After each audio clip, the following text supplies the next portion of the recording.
안녕하십니까, 정인태입니다.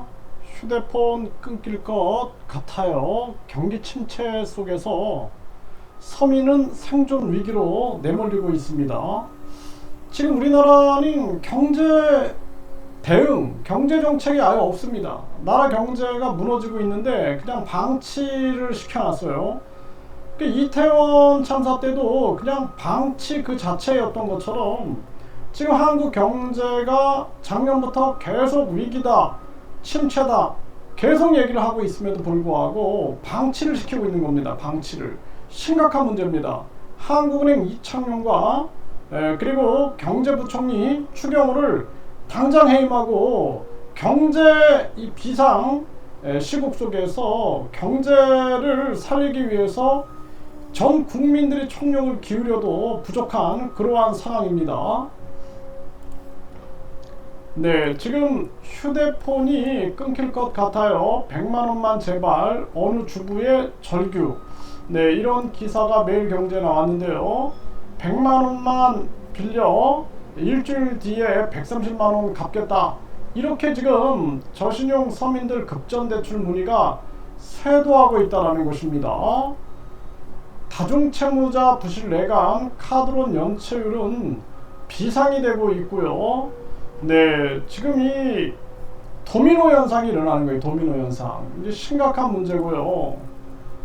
중소기업 대출 연체율도 올라가고 있고 지방 부동산 기업 자영업자 자금 사정 악화 이 가능성이 계속 불거지고 있는 그러한 정황입니다.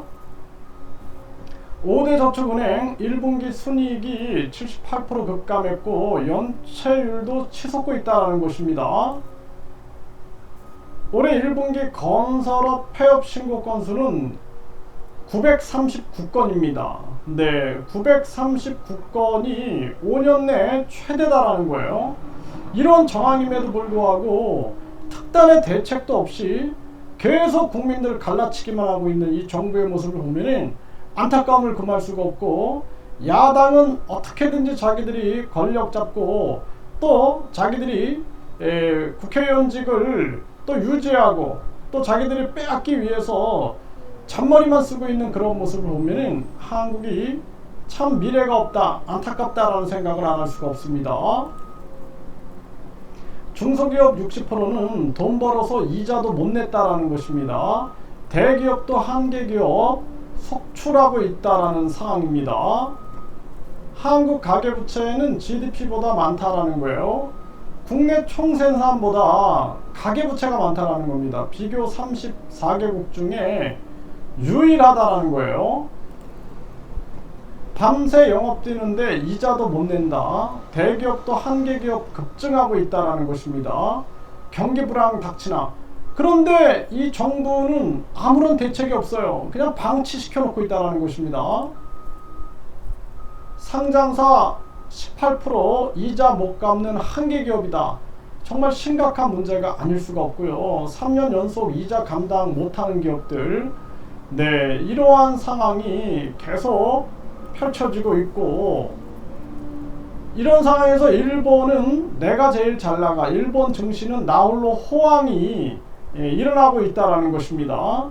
그러니까 일본은 어떻게 마이너스 금리를 유지했고 또 다시 지금 호황으로 전환하고 있는가, 이런 거를 배우고 연구를 해야 되는데 한국이 망하든 말든 신경 안 쓰고 국민들 계속 갈등 유발시키고 갈라치게 하고 쓸데없는데 소모전 벌이고 있는 이 한국 정부를 보면은 안타까움을 금할 수가 없어요.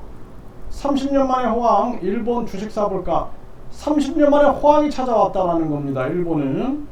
네, 베트남 은행들도 일제히 금리를 인하하고 있는 그러한 모습이고, 베트남 중앙은행도 3개월 새 2%포인트의 금리를 인하했다라는 것입니다. 일본은 대규모 금융 완화를 유지하겠다, 이런 입장을 취하고 있고요.